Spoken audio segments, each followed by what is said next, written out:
বঙ্গোপসাগরে গভীর নিম্নচাপের কারণে সব সমুদ্র বন্দরে তোলা হয়েছে ১ নম্বর সতর্কতা সংকেত। সোমবার এমন তথ্য জানিয়েছে আবহাওয়া অফিস।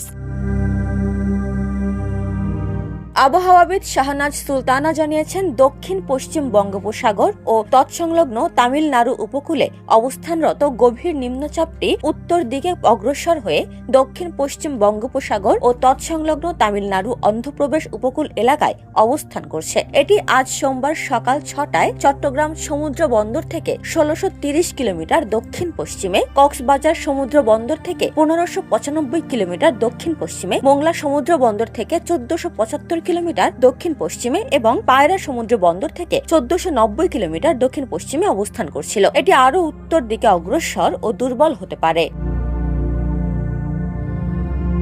গভীর নিম্নচাপ কেন্দ্রের ৪৮ কিলোমিটারের মধ্যে বাতাসের একটানা সর্বোচ্চ গতিবেগ ঘন্টায় ৫০ কিলোমিটার, যা দমকা অবস্থায় ঝোড়ো হাওয়ার আকারে ৬০ কিলোমিটার পর্যন্ত বৃদ্ধি পাচ্ছে। গভীর নিম্নচাপ কেন্দ্রের নিকটবর্তী এলাকা উত্তাল রয়েছে।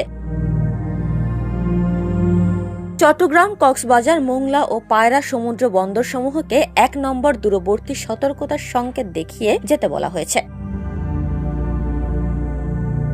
উত্তর বঙ্গোপসাগরে অবস্থানরত মাছ ধরার নৌকা ও ট্রলারগুলোকে পরবর্তী নির্দেশ না দেওয়া পর্যন্ত গভীর সাগরে বিচরণ না করতে বলা হয়েছে। উপমা রায়, সোনালী নিউজ, ঢাকা।